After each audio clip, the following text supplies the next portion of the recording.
One man, one sauce, one desire. To take your taste buds on a journey of a lifetime. Introducing Bernie Wilde's Adventure Sauce. Be ready to experience a rush of excitement, a hint of danger, a plethora of anticipation, an abundance in flavor, a possibility of romance. Hey, I got this. Hi, folks. Mike Rosado here, host of the Pencil Pushers podcast. I wanted to take a moment to share with you a new heat sauce that some of my friends and I have created called, that's right, Bernie Wilde's Adventure Sauce. The all-purpose condiment sauce with a kick you've been waiting for. Bernie Wilde's was made to put excitement back into your kitchen. It's perfect for tossing into salads and pastas, drizzling on burgers, tacos, and takeout, or just straight up dipping. Not only is Bernie Wilde's Adventure Sauce packed full of flavor, it's also vegan, gluten-free, and made with no preservatives or stabilizers, making it good for you, good for the environment, and hands down delicious. But as ready as we are to share it with you and the world, we still need the funds to get it into production and onto your plate. We've got a 30-day Kickstarter running from October 14th through November 13th, and with your help, we can get it done. Just go to BernieWilds.com and sign up for our mailing list to be the first Bernie backer. That's BURNYWILDS.com as we take our maiden voyage of Bernie Wilde's Adventure Sauce.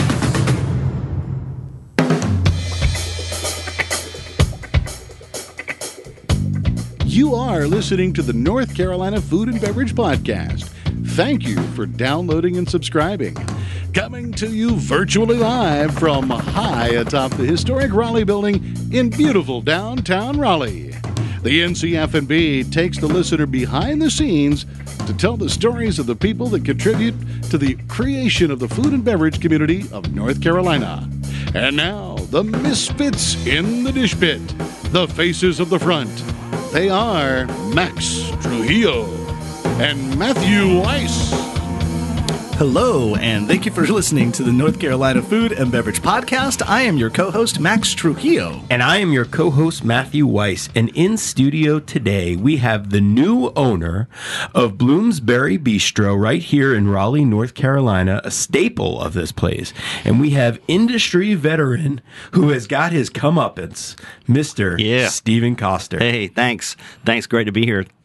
Yeah, great to have you here. Welcome to the show, and thank you for being in studio. I always like when we can see and hear our guests in studio. I think it's a little bit more of a good intimate. Feel. Intimate, yes.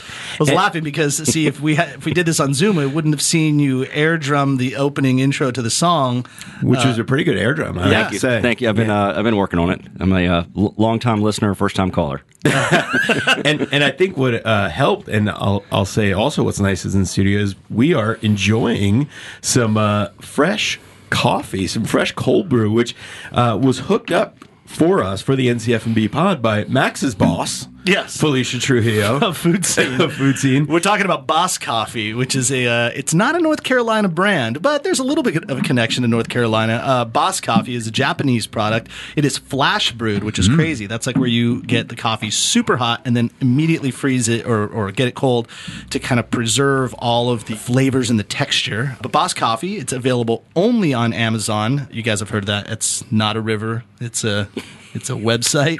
I knew this guy, Jeff. He said he was the owner. I met him once. Yeah. 3 flavors, black, vanilla, and cafe au lait. Matt, I think you're enjoying actually, both of you are This enjoying is delicious. The black coffee. The black is a smooth, rounded flavor. There's no sugar. It's keto. It's gluten-free, dairy-free.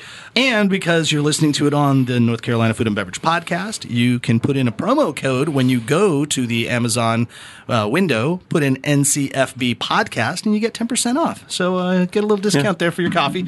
Enjoy yourselves. And all guests on our show going forward in the next couple months will receive some Boss Coffee. So thank you. Well, now we got the new boss. We got the new boss of Bloomsbury Bistro, which, let me at least say, the aforementioned wife, my boss, I took her to, you're same for you, Anne Stuart, She and I went to Bloomsbury Bistro for our first date night back in 2013, which was fantastic, and it was recommended by at the time, my brand new coworkers at Midtown Grill, because we had, like Susan Alabrandy had worked there, Phil Harmon had worked there, Billy Nagley has worked there. I think he's still there. He's still there, 20 years altogether now. Billy's run the front. It's awesome to be a part of that team now. Yeah, and it's like the coolest thing for us, and just to kind of paint a picture for everyone if they haven't been to Bloomsbury, because people are listening to this all over the state and possibly the world, but Bloomsbury is like nestled in the Five Points region just outside of downtown Raleigh,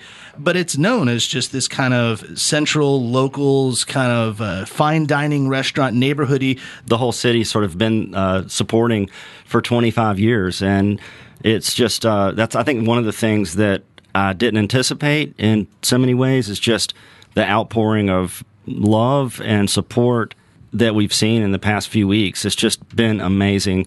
I'm pumped. Yeah. So let's set the stage here. Yeah, who is this Stephen guy? I'll just say that for my point of validation for Bloomsbury Bistro, which there can be almost no higher in this town, is I remember none other than Andrea Weigel, formerly of the News and Observer and wonderful writer and great, just great food personality altogether, said that was one of her top picks as well. So I think cool. That's high validation in my book. So anyway, about a month ago or so, it was announced. I don't know how long the deal has been, but that you would take the keys, so to speak, from Chef John Toler, who had been the owner and chef there since 1995. So why did he step away, and how did it all go down? Well, it started last year in October. We worked on the whole project for a total year before it finally came together. John, like you said, 25 years, has just done a great job, an amazing job there, and he was ready to move on. Mm-hmm. He has 3 kids, and just wanted some more family time, I believe.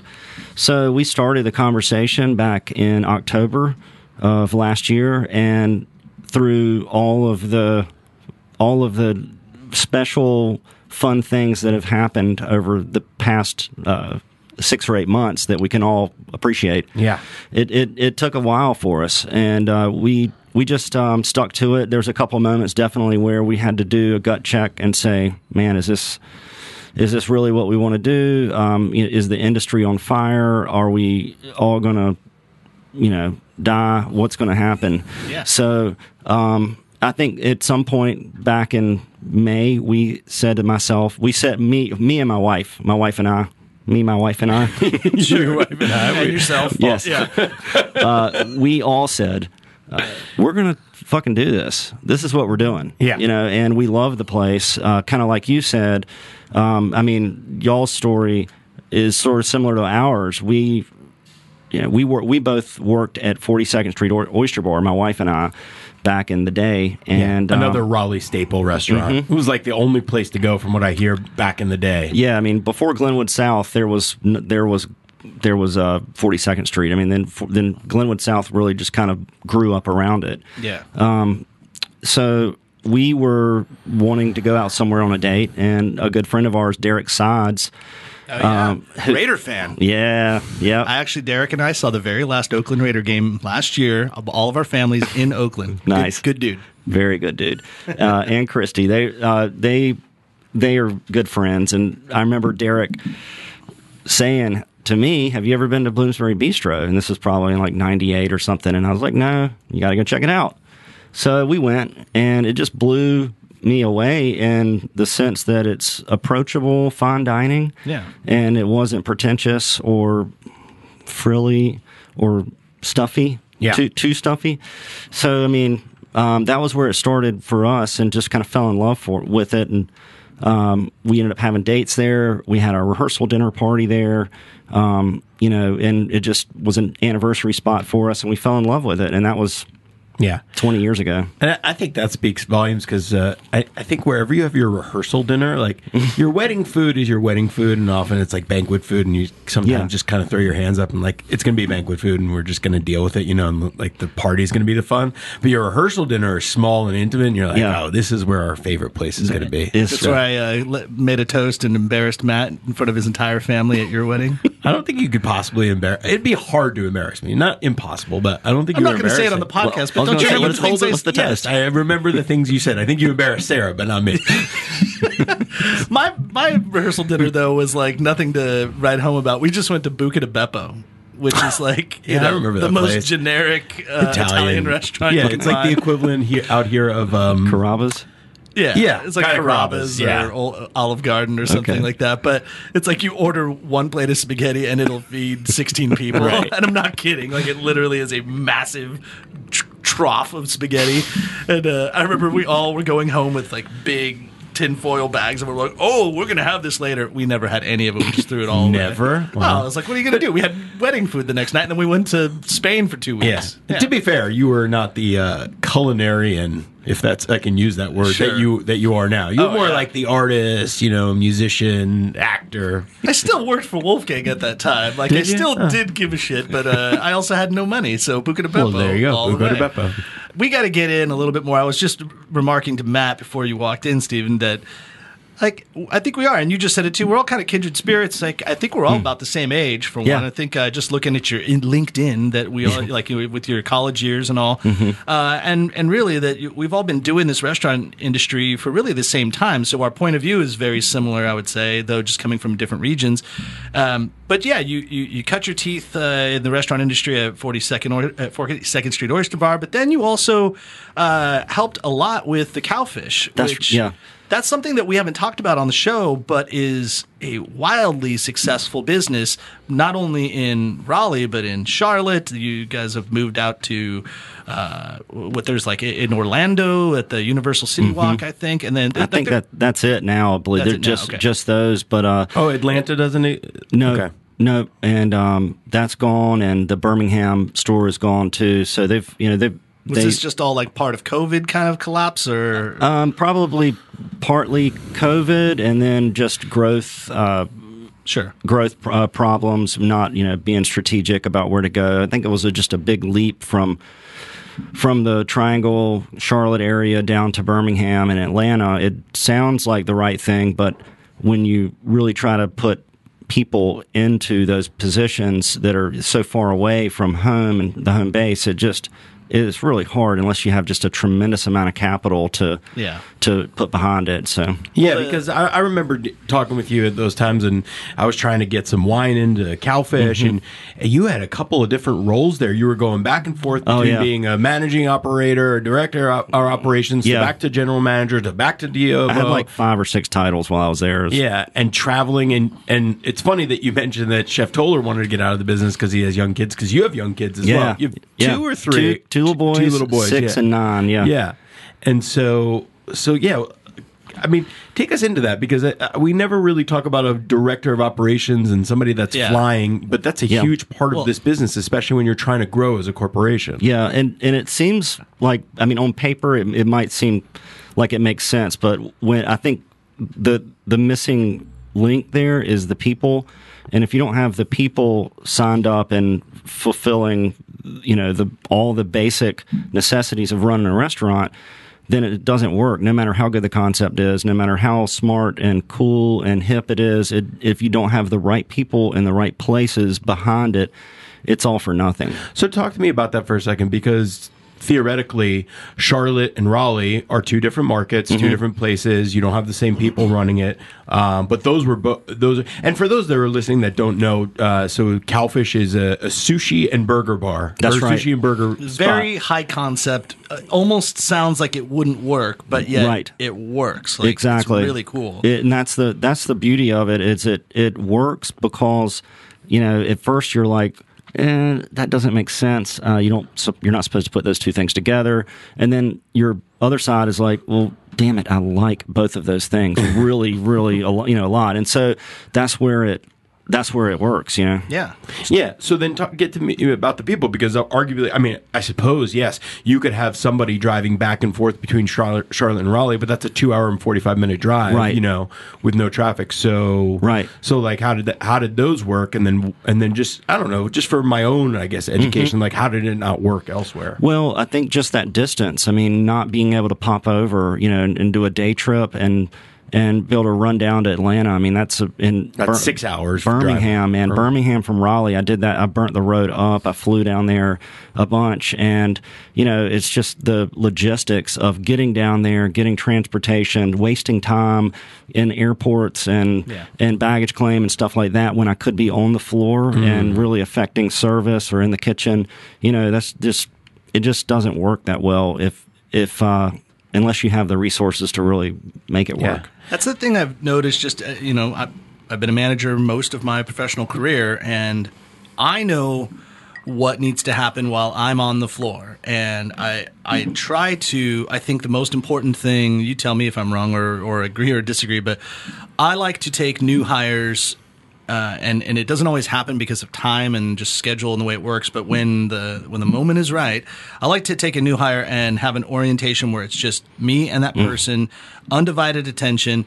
I ask the rest of the staff, like, please don't interrupt while I'm, like, don't come to me, like, pretend like I'm not here right now. I want to give this new person a full rundown of, like, almost like a holistic idea of why this business exists. Totally. Like, why this menu is here, why we put these things here, why the costs are, like, what, like, even why table 42 is sat like this and table 53 is like that. Like, there are certain intentions that I like everyone to understand, because then, like, it answers all the questions that they may have. And I'll even say, I know I've just thrown 1,000 things at you and you're probably not going to remember all these things, but I'm just telling you whatever. And then oddly enough, and it just happened recently over at White Hills, I had this conversation, and one of the new guys said to me after, like, his second day, he's like, man, you were telling me some weird stuff, like some very deep things. And he goes, but then in the moment, it all made sense. He's like, oh my God, that's why he said that. And it all kind of fit. That's it's what like I like. Watching Memento or something, you know? Exactly. It's like Kevin Bacon thing times 20, or something, like, where just all those connections are coming together because you, as a manager or operator, can verbalize it and, like, show your philosophy, tell your story, tell about what cultural elements are important to you. And if you don't have those things, that's where the dilution comes in, right? That's where the brand gets diluted. That's where you lose culture. You kind of the food doesn't maybe hit the mark as well. And so, without exactly what you said happening on a daily basis, taking that new employee one-on-one and talking with them and sharing your vision, it doesn't work. And I think that's like, control C, control V down there, just doesn't always work. Yeah. That reminds me of two very successful restaurateurs that we've had on, and two of their key, or each of them had the same key to success. Randy Garudi of Shake Shack, CEO, and of Indigo Road Hospitality, Stephen Palmer. Yeah. They all said, well, the keys to opening up new restaurants or new places was having somebody on the ground that was attached there already. Amen. That was a fabric of the community. 100%. And even what Stephen talked about when he was opening Indigo Roads is that, like, the reason they even opened in a certain market was mainly because one of their key employees was moving because their own life had, like, directed them to, say, Charlotte or whatever. And he's like, man, I really love that person. I want to retain that person. So they ended up build around them. They like opened a restaurant for that person because they're like, we know we could do it, because if that person's going to go there on their own volition, well, then can we provide a job for them? And then if you're that person, you're like, wow, this company is investing in me. And Eureka. That's the way it works. I think, just assuming that anyone can just pop in and take over is not the right mentality. You really have to nurture, and especially in those early days, like, you got to build the foundation. The answer of because I say so or because that's the way is never the proper answer, whether you're telling your kids or your students or your employees. It's like, no, the reason why. You got to understand the motivation of why this exists so that they can then interpret it into their own lives. It's like how you learn a language. It's not like ventana means window. Why?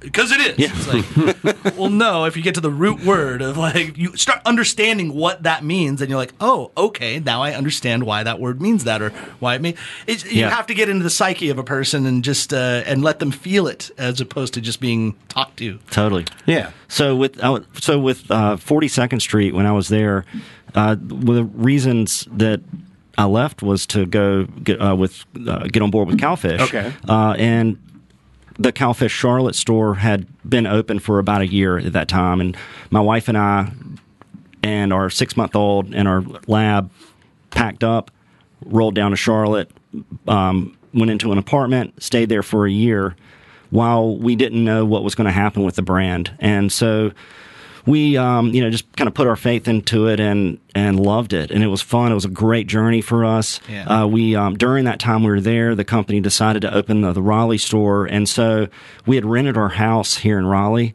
and one of those like synchronicity kind of moments where we rented our house for a year and then ended up moving back into our house because the lease of the Cowfish Raleigh and the lease of our house lined up perfectly. Oh, wow. It was pretty cool. That's cool. Yeah. During the time that you were there, you in Raleigh and all, you and I, we were like in the same little neighborhood. You were across the street. Across the street at Midtown. And I was just talking to somebody that we know very well, Jake Wood. Yeah, man. He worked in your kitchen for a while. Brother Jake. And he was just over at White Hill last night because he's doing the pop-ups with Lawrence Barbecue. And it's funny, I asked him a question last night. I mean, his barbecue is phenomenal. Yeah. And we say a lot of high praise to a lot of people, but I've now explored every single menu item that he's doing at Lawrence Barbecue. And when it comes down to just the barbecue, just like the pulled pork, barbecue, it truly is phenomenal. And I said to him, I go, man, I hate to say this, like with all these other guys that have been doing it for so long, but I think yours is the best. Jake's totally. I mean, when it comes to food, he has no weaknesses really. I mean, he's great with sushi. He's great with building the stuff that I watched him create at Cowfish. I mean, he basically he created one of the single most important and successful rolls in the whole concept. Yeah. This like cheeseburgushi roll, which is I'm blowing him up right now, Brother Jake. But it's so good. I mean, it's the cheeseburgushi roll is one of the most popular things. It's like a serious smash up between burger and sushi. I've had it, and it's like you don't think you'd like it, and you're like, oh damn, that's really good. Yeah. Well, even at the downstairs, That's Jake Wood. This isn't the Jake Wood episode, but give him praise. But my thing was, the reason why I was going to it was, I'm like, you were a tweezers chef working at 18 Seaboard or working at Cowfish, or he opened up the food program here at Raleigh Raw downstairs of this building. But I bring that up because back in the day when I was at Midtown, there was a brunch competition, and Midtown went against all the other restaurants, and Jake was there for representing Cowfish, and I think he actually won. He beat our guy. Our guy got the popular vote. That's right, but he got the electoral college. Electoral college. Yeah, but it's been a great time. I've known like even my buddies at the Holderness family that I do their podcast.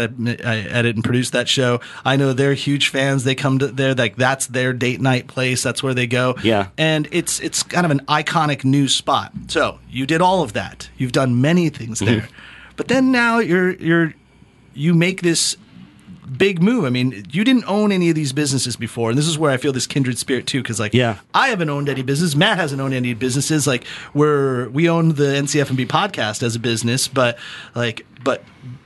getting into that next level, I want to know. Think about it because I want to take a quick little break for a sponsor break. But I want to know like the fear, the anxiety, and all of that was going into your brain. And what it took to pull the actual trigger, the proverbial trigger, to take that next step. But before then, I do want to talk about the Folks Foundation, who are champions of all good things crafted in North Carolina and the folks that make them. Folks Foundation is a 501c3 nonprofit, and through their ongoing grants and their publication, The Folks Journal, and their soon-to-be-released general store in historic New Bern, they help champion all the good things that are crafted in North Carolina and the folks that make them. So, go to folksfoundation.org and be sure to consider a small donation to help support North Carolina makers. That is the Folks Foundation. So let's get into it. You're making that huge jump, that risk. That's something that a lot of us will never do. That it's people come up with a great idea like, oh man, I could do sushi and burgers and that would crush, or or man, I could do this restaurant better than somebody else, or whatever it may be. But here's an analogy that I've found that helps me understand it. And my wife and I, like I said, we kind of came to this decision together, and we looked at it a lot like having kids, like having a baby. And I think before we had kids, and this is probably in most people's minds before they have kids, is like, are we ready? And the answer is no. The answer is always no. I mean, you're never ready. You're never going to be ready. Yeah. And, that's one of those things you just learn as you go.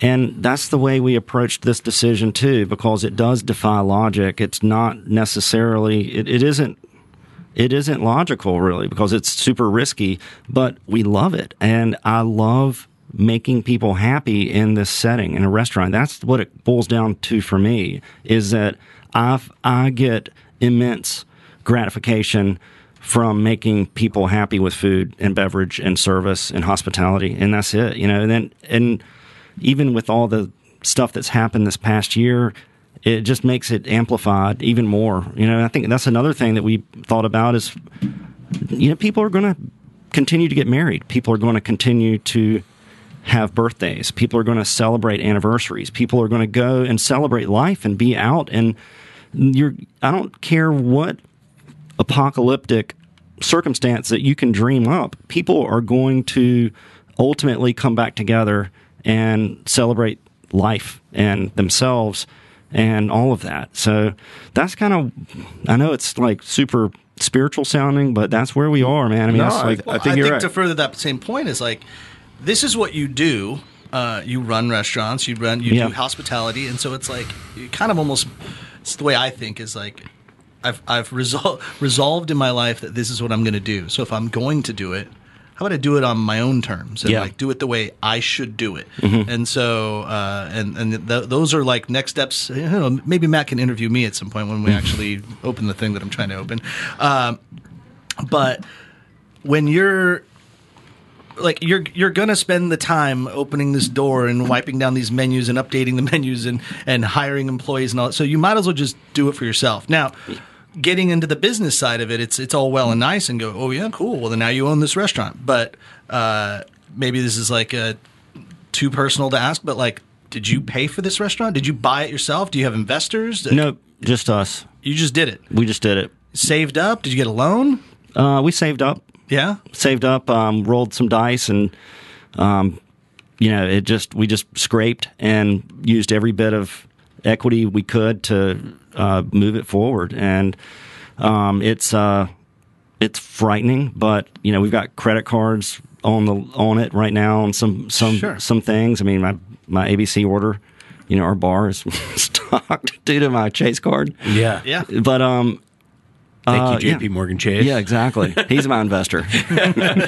Man, yeah, that's always tough. I mean, but that just shows that you're betting on yourself. That's right. Because like if it's your money and you're putting on the line, and especially when you're paying those credit card interest rates, that's gonna be a hefty payback. So yeah. So everybody out there right now, if you're gonna go make a choice, go to Bloomsbury Bistro because Steven needs your help. But what I want to know also, I mean, besides, and we can talk more financials, but like culture. We don't have to. Yeah, you're like, I'd rather not. Culture-wise, you've worked in the business for a long time, so I'm sure that the people respect that. However, it's like we always talk about if you're coming in as a coach of a football team or you're coming in a new organization, so to speak, like you've eaten there many times and you might have been friends with Chef Toler, but it wasn't your culture. So how do you go in and establish kind of let your staff know that like, this is how it's going to be. This is how I want to run. Like, I mean, what is your approach to that? It was such a unique opportunity because we had this window of transition that I was able to be in there in kind of like undercover boss mode and work with John. I spent lots of time in the past 6 months. I mean, lots of time in the restaurant, in the kitchen, helping prep, helping just strategize on the decisions that were being made during this time. So like the to-go, we've been running curbside to-go for the past, since March. And so, I've been working with John in making decisions for that. And then being there and being seen by the team that's there. We have a great team. I mean, this is the part that makes it really happen. The magic is that Billy Nagley, Jeff Robinson, Brian Farwig, those individuals that are key, they run the ship. Yeah. And so I had some time to acclimate with them in the building and them see me and work with me. And, then it's like, oh, yeah, I'm buying it, and so they're like, okay. And they I think some of them maybe really knew that already or something, but it's been a great transition to be able to, like, what's that, temper the culture, where you, what's that, isn't that the right word? Sure, why not? Temper, where you like pour, like, if you're like pouring well, you making flash brew coffee? We already did that was like a really, that was like, you're a little hot water, a little cold water, make it to get a nice Tepid cool water? tepid water. Yeah. Unlike back in the day, Matt, you remember Boa Steakhouse in Santa Monica? I do. We had our last meal in L.A. together there. Oh, that's right. Spit take over by Steve. Whoops. Don't spit that Boss coffee. No, I remember, and I actually think this was a totally fucked up way to do things, but I do remember being a fly on the wall because I was selling Boa Steakhouse, not coffee, wine at the time, and the general manager told me that the way he came up was they hired him, he wanted to be hired as a server, and he worked there as a server for like a month and a half. Yeah. And the guy, like, had like crazy knowledge of wine and culinary side and everything, and so the trainees, or the trainers I should say, the other servers are training him, and it's like they would respond to the existing general manager like, yeah man, the new guy Greg, he knows everything, like I don't need to really tell him anything, like he's good. I'm like, cool. And then the guy assimilated into the system and then became like their top performing server for a few weeks. And I remember being there because I just happened to be sitting in to taste wine and all, and they were doing a lineup, and at that day the general manager that was leaving, everyone knew he was leaving, like, on a good sense. He announces, oh, by the way, everyone, Greg over here, surprise, is the new general manager. And everyone's like, what? And it was like undercover boss. And all the staff felt super betrayed because clearly when you're a staff member and you're just hanging out at the end of work, you're having a cigarette, you're having a drink, you're like, man, this place is cool, but the GM's kind of a dick because he does this or whatever. Or, man, all the dirt. This stuff sucks. And like, oh, by the way, don't ever do this. I know they tell us to do it, but don't do it. Right. No one ever checks. This side work sheet's bullshit. No, don't worry about it. So it's like this guy heard all that shit and then came in as the GM, which is not like the coolest way to do it. It could have been handled a little differently. But you could also say that, like, oh, well, he deserves it. He obviously proved his worth on the floor and next to me, so... Yeah. But I mean, it was a little tricky. I remember then talking to some of the staff members later, and I'm like, how'd you feel about that? They're like, came as a shock. Now I feel like a dick because they know I said some things that probably wouldn't have said to my new boss. The cool thing with us is that a lot of the cultural changes and the things that we're pushing for are already wanted by the team. I mean, these are things that we've kind of been wanting to do for a long time, like open up the dining room a little bit more into the outside, do a patio, have extended hours, and food wise, I mean, we're still clicking right into the same vein that we were, and with Brian and Jeff Robinson, I mean, those guys are really kind of holding it together with the food culture in the back. And but what's the real dirt? Like, what were the servers talking shit about? See, I was trying to move away from that. That fucking chef, Chef Toler, man, he always makes me. Well, no, but this is the thing: is that philosophically, this is a different change because Chef Toler is in his title a chef. He was a back of the house person running the whole thing. You, my friend, are not a back of the house person. You've always been a front of the house person. I'm a one house person. Okay, I'm a whole house person. I appreciate that, but like, are you by trade a chef? Like, we can talk about this for a long time. He can wield the knife. Okay, we can talk about this. I'll get up in the mic like this, and we can go. We can go for this. Yes, sir. But I mean, but now, like, this restaurant is being led by someone that is more general manager-ish rather than, say, chef-ish. I don't know what chef means. I swear to God, I don't know what that means. And I came in ready to talk about this because I really don't know what it means. I mean, working the line, like, am I a line cook? Do I have I have no tattoos. I don't have any you're tattoos. You're not a chef then. I mean, I'm just kidding. Yeah, I mean, I don't know what it means. I like washing dishes. You know what I mean? I like the host stand. I like hanging out at the bar with the bartender and well, then you're definitely there. not a chef because no chef would ever go to the host stand. Right. I don't know what I am. I really don't. I guess my point is that, like, a chef-run restaurant kind of starts with the food, starts with the menu, works their way out to their like their tight crew, like their line cooks and all that, and they get the prep done, they do all that, and then eventually they get to the manager, and then eventually get to the servers who they always have contempt for, right? And then the hosts are always just like the last thing ever, totally. And then they're like, they're like shouting at the valet guy, and like the dishwashers are always like a dime a dozen, and like that's the way I look at like the old school traditional chef. Is like it starts with the food and it works its way out. I've worked with those chefs. I've worked with plate slamming, fiery, just not even in a negative way. I just think like it starts with the food and then it works its way out. Whereas like for me, and I would say that you and I are cut from more the same cloth. We're more restaurant oriented. Like but also like customer oriented. This is good, man. I was like really hoping that we would get into this stuff, man. For real. Like this is good stuff for me because I feel the same way. I totally agree. I'm just not calling myself a chef, but I know it starts with the food. I know 100% that where we source, how we prepare it, what we're doing with the food, with the people in the kitchen, it's all critically important to, that's the foundation of the restaurant. That's it. 75% of our sales are food. 25-ish is beverage. Oh, you got to up that. You got to up that. That's not good. You got to get up. You got to get more alcohol sales. I know, right? Matt and I will help you. Yeah, okay. Help you that. But that's the basis of what we're doing right there. It's almost all food, and it has to be great, and we have to treat it with every bit of our energy first, and then I agree. There's a lot of other aspects of running a restaurant, but food kind of starts it all off. Yeah. But I'm not a chef. But Chef Toler would maybe I don't know, so I'm only speculating. But I would assume that like in his in the prime of his career while he was doing this, was on the line in the kitchen cooking and making the food. Most is that fair to say? Not always. No. Okay, so he had a team that he would kind of delegate Absolutely. to. These gentlemen, these guys that I work with now, we're running the kitchen. Okay, all right. Well, then that's fair enough. And I was looking at a great article that Tabletop Media had put out in their blog post. I think they were the first ones to really announce that you had taken over the place. Yeah. But there was an idea that.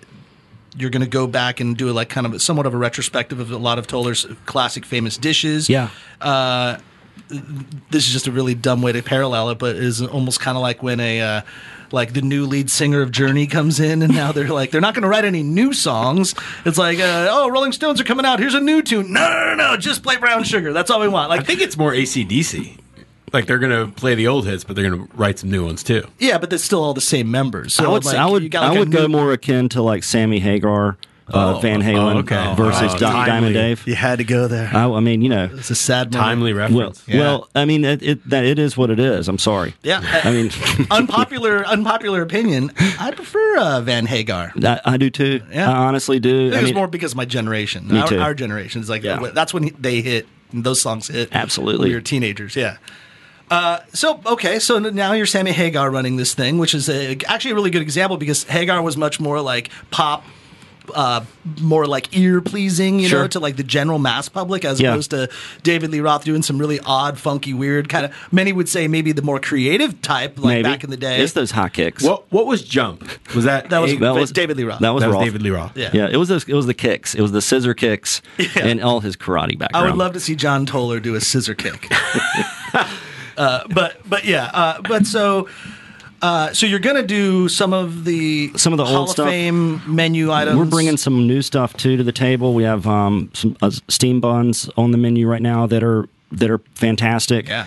Pork belly steam buns. Those have been really popular. And so I think to go back to the John Toler, David Lee Roth, Bloomsbury, one of the sticking points that I believe, and I think John would agree, was the mark of Bloomsbury being a French bistro, and it's really kind of always been New American, but John's education and training was in traditional French bistro. We all know that French cooking is at the basis of pretty much everything we do today. But that's what his training was, and so it just sort of lent itself to what he was doing. But the label, and this is why I get kind of stuck on the whole chef thing too, because labels, what it was labeled as a French bistro, really, I mean, it was really more New American, and he was using Asian ingredients. He was using all sorts of ethnic ingredients from all around the world. And, I think he kind of got beat up on that sometimes with reviews. Oh, this isn't a French bistro, blah, blah, blah, so, and that was sort of a struggle for him. And I don't want to have to go through that either, so we changed, clearly to New American, and that way, hopefully, people will get it. Well, then there's less rules to fit, right? Right. Right. I mean, it's American. We are America. We're America, and we use just like jazz or any of our other creations. We use the ingredients from all the cultures that are available to us. Available, right? So that's what we're doing. I like this topic that we're going down because when you talk about chef and a chef-driven restaurant versus a front-of-the-house restaurant or something, and not to say that they're mutually exclusive, because you can have hospitality and you can have great food. And that's Can I interject? Please. I like a Matrix reference real quick, when Neo has the bullets coming at him and he's just like, no. Yeah. That's where I want to be. Like, I don't want to be in the front, or I don't want to be in the back. I just want to operate the restaurant. Right.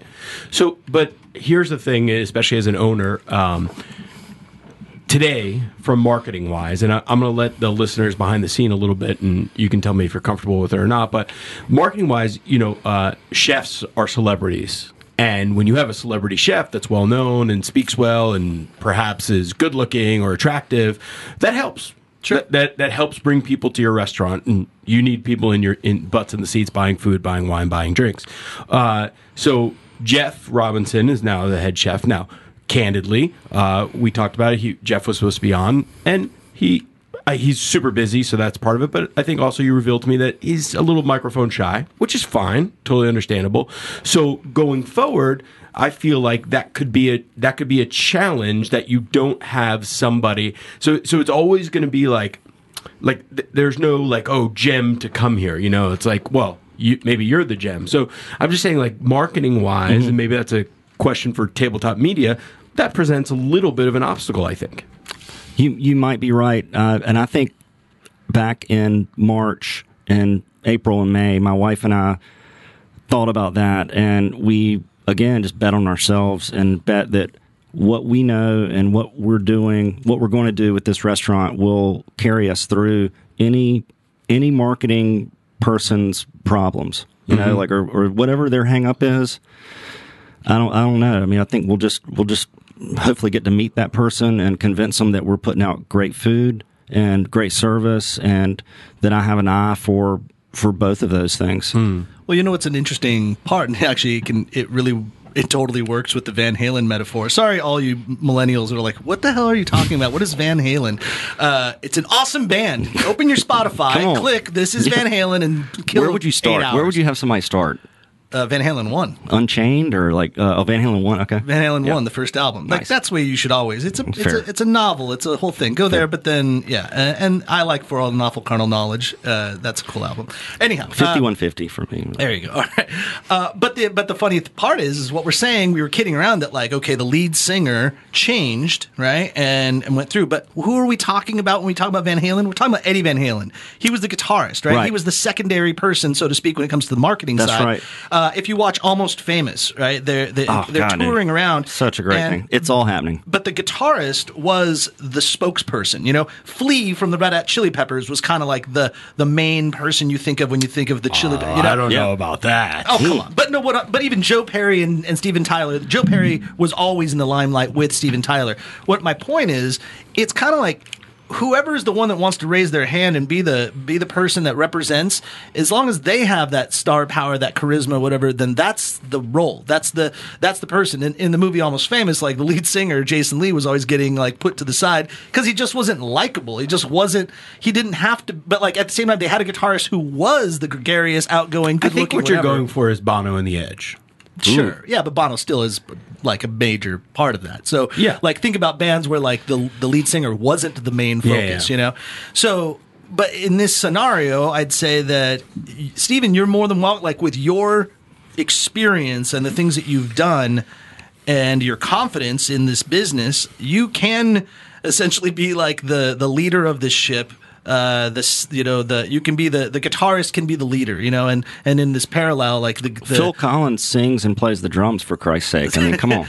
Right? Yeah. I mean, you don't have to be the chef. Doesn't always have to be the leader. And kind of a prescient conversation I had with Oscar Diaz, chef of the Cortez, just 2 weeks ago. Felicia and I went on a date night for the first time in a while. Went to Mandolin, which was amazing. Heck yeah. Chef-driven restaurant by Sean Fowler, and the food was tremendous. At the end of the night, we went on to Glenwood South to get a nightcap. We found ourselves at the Cortez, and Charlie Ibarra and Oscar Diaz were there, and we were having a good time. And we were having a conversation about this exact same thing, and Oscar said to us, we were talking about like how chefs are stars and superstars, and he's like, look, chefs didn't try to be stars.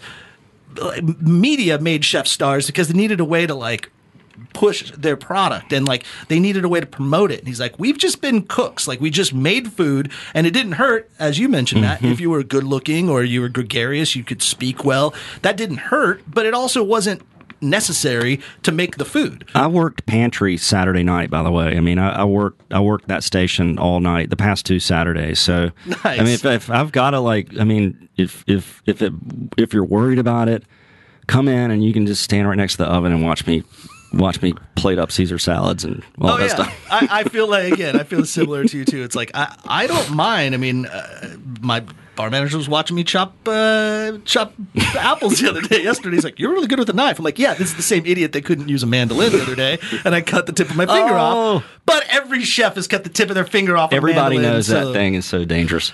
Yeah, but yeah. I think what is a chef, what is a line cook, whatever, that's just a position in the restaurant. You're just doing something. But I think if you have the heart for the business, if you understand the whole thing, and what I guess what I'm more like excited and curious about is that hospitality gene that you so much have going to show through, even maybe more so than it ever did. No offense to Chef Toler, but being a chef that comes out from the back is different, I think, than being from the front going to the back. Yeah, I think it's really important. I think that there is a very real effect when the chef comes out and thanks the guest, or there's an issue, the chef comes out and speaks to the guest directly.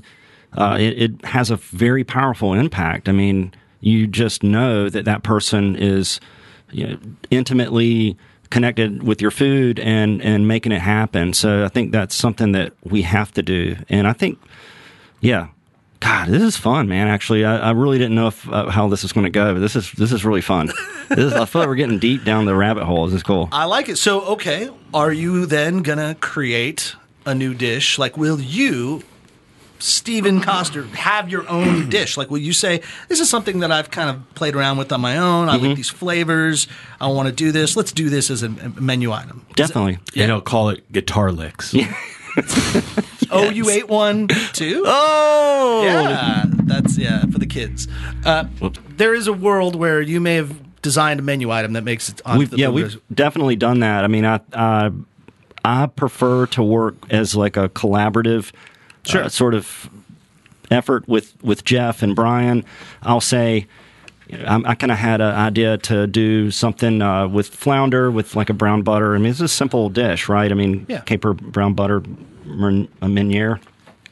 And they spun it in their way and had some feedback. And, I've had the greatest thing with working with people like Jeff and Brian and John Toler is that I can come up with an idea and then they can just make it 10 times better. And I'm like, yes, let's definitely do that. Not forget what I said. But yeah. But I enjoyed that. I mean, the creative process. That's even like wherever you start. Like I just did the first menu of the cocktail menu at White Hill, but then with the fall menu change, I was pushing the guys that are running behind the bar, like, you do the next one. You do it. Yeah. And let me see it. Let me be one of the filters that goes through so that it's not just total wild abandon, but let's do it. And then I was able to say, oh, okay, like this one component here, how about we do this instead of that because of the bitterness or whatever. It's like, oh, okay. And so then there's a little bit of guidance And I will say that I think even as fantastic as the summer cocktail menu was, I think that the fall menu is even more interesting and more crowd pleasing, and it's better. And so I think like this group mind mentality is fantastic when you can have faith, when you have trust in the people that you work with. Exactly. And you're like, okay, do it. But then those same people have to also respect that you have some wisdom. Yeah, might bat something down. You're right. I mean, I might say, that's not good. Let's go a different direction. Maybe let's try this instead.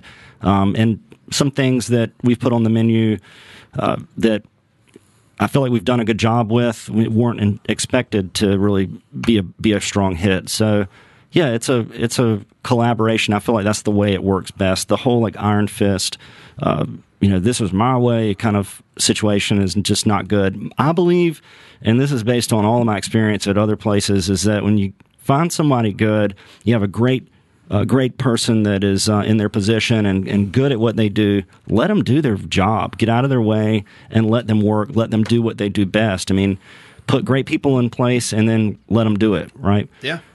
That's kind of the way. What's the Steve Jobs quote is, why would we hire great people and then tell them what to do? Yeah. So, I'm paraphrasing, but something Saturday night, and I am super competitive. When I'm on the line and I'm helping, like I was this weekend, I don't want to miss anything. I don't want to miss a call. I don't want to miss anything. And my sous chef, Brian, turned to me and said, Stephen, if you're out cooking us, if there's something that if you're trying to help me, then I'm not doing my job right. Right. And I'm like, okay, that makes sense. Yeah, but that's also assuming that you don't know as much as he does, and I think you might have gained some knowledge along the way that he doesn't have. So yeah. I think everyone, including him, should be more receptive to everyone, because there might be a little thing that you do and go, oh damn, that guy, he picked something up along the way. I mean, I've seen shit in the kitchen just by being a guy on in the wall, like a fly on the wall, watching, say, before mentioned Wolfgang Puck doing something, or even just John Childers or whomever that I've worked in the kitchen with, and go, oh, that technique was really cool. I'm gonna log that in the back of my brain, and then maybe someday I get to tell somebody that. And there are little things that everyone picks up on, and I think wisdom is. I thought about this 2 days ago. Wisdom is, it's like gained knowledge from experience. Right. But I think a truly wise person is someone that has fucked up and failed way more than most. Absolutely. Because I think you really only truly learn from the mistakes. This is a great segue into a Billy Joel lyric that I love so much. Ooh. Don't tell Chidi Kumar, but otherwise we're fine. Now she's paying attention. She's like, my favorite. So it's... this is for the boomers now. Oh. What's the Billy Joel? You didn't start the fire? Sorry. What happened? No. So mistakes are the only thing that you can truly call your own.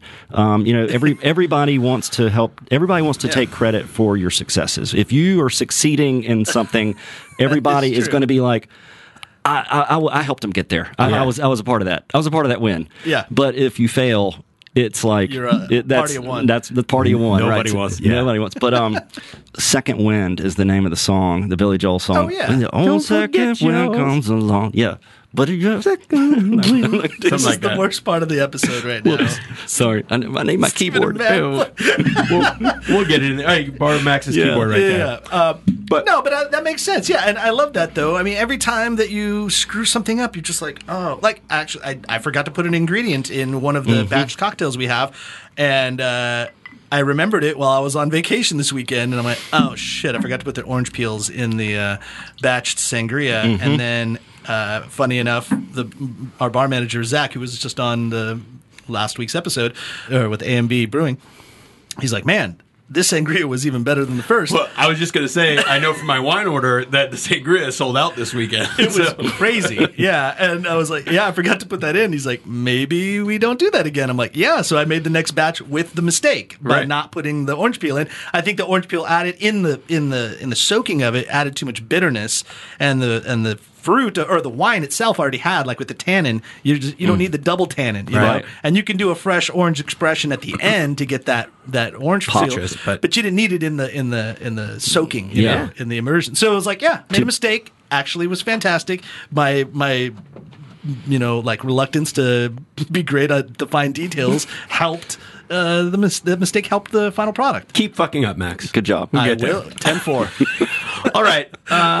One thing that we have to let you know before we go, one place that is great at beverage is the Triangle Wine Company. And they are great friends of our show, and they should be great friends of all you listeners for those who need wine or beer or vermouths, because they also have 4 locations. They have one in my neck of the woods, Holly Springs, their flagship in Cary, they're in Morrisville, and they're also out in Southern Pines, and soon to be, probably end of October, beginning of November, up in North Raleigh in the New Bedford area. My neck of the woods. Yeah, your neck of the woods, that's right.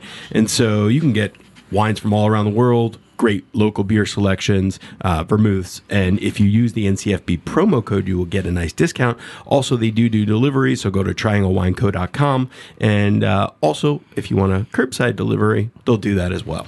Yeah, and I know we're kind of wrapping up to the end, but I did want to, because you brought up wine, and you've got Matthew Weiss over here, who is a fantastic resource of wine. When you that 75-25 percentage of your business sales stuck out to me and Matt like a sore thumb. We all know the bars where the profits are typically in restaurants. And so I don't want to go down a huge wormhole, but I think there should be a huge emphasis on understanding the importance of a fantastic wine program. As I've mentioned to chefs in the past, I'm like, I get that your steak is $45. Just so you know, that's the cheapest bottle of wine that I sell. So if you want to make an impact on the check, learn how to sell that $120 bottle of Cabernet or that whatever Chardonnay for $63, because that's how you make an improvement. So that and also when you get the right wines and you get the right cocktails and the right beers and all that, and what I mean by right, I mean it's the good value, where it's profitable, where you're not just throwing money at the problem and just buying all the best names or whatever. When you find the right program, it's a win-win-win. You're making profit. Your guests are getting something that they probably hadn't had before. But then also, when the food is paired so right with the wine, you find yourself on your second glass before you even realized it. You're like, holy crap! Matt and I are going to talk. Yeah, and I mean, and it's not just to sell Matt as it's the idea is really putting a huge emphasis on your beverage program is truly what separates a good restaurant from a great restaurant, and I think you can't undersell that enough. And that's something that maybe when a restaurant comes from chef out, from menu out, sometimes that part gets lost because it's whatever, we'll throw some Cabernets and some Pinot Noirs on. It's no, but when you actually give a shit about what you're putting on there, the cream does rise. It really does make a big impact. So maybe we'll go over there, Matt. Let's go see what they got going on. Yeah, well, that's not to discount Billy, because I know Billy's been running the wine program and doing the buying there, so I'm sure he's got an eye on it. And I'm assuming that some of those numbers, that ratio was due to curbside. You probably were selling a lot of wine, so yeah. Sure. We'll get back. Yeah, you'll get back there. Yeah, but one thing that you can have your, so to speak, ice cream and eat it too, and you would get a pint also, is proof alcohol ice cream. As we start to exit stage left, proof alcohol ice cream. If you're a listener to the show, you know all about it. Hope maybe you've tried it, but they get the alcohol into the ice cream, and it's smooth and creamy and delicious. It makes you think differently about dessert. It's 7% alcohol. You can get it at the aforementioned Triangle Wine Company, or if you're not near one of those, go to Lowe's or Harris Teeter. Find it in the little red refrigerator that says proof, and it's in the beer and wine section. But good stuff. We're going to give you one. You can choose your. I think you're going to be a bourbon caramel guy, but we'll see. Sounds like the right choice. Yeah, the pumpkin cheesecake. Yeah, it's coming. We're going to have it stocked in our refrigerators here for future guests. But and then we're going to send you home with a couple hats. We're going to give you an NCFB hat, but we're also going to give you a second one for Billy's bald head, because good idea. When he's out there in the hot sun, this is going to keep him protected. And Billy, I hope you're listening right now. I love you, man. We used to work together for a little while too. He's great guy. So Matt, I think that's all we got, right? Thank you guys for having me. I've enjoyed this. I've, like I said, listened to y'all for a while, and I've known you guys for longer than the podcast, and it's just really cool to connect and be here. I love our community of restaurants and restaurateurs and food and beverage, and I think it's awesome to see how it's grown over the past 15, 20 years. It's really come a long way, and I'm just glad to be a part of it. Yeah, man. Well, thank you, and kudos to you. I really admire what you're doing and the sort of risk you're taking, but it sounds like it's a very calculated risk, and best of luck to you and your wife for it. So If you are out there and looking for some great food and drink, go to Bloomsbury Bistro. You will eat and drink very merrily. Thanks for listening to the NCF&B podcast. And if you've stuck with us this long, review us on iTunes, and remember, 5 stars are encouraged.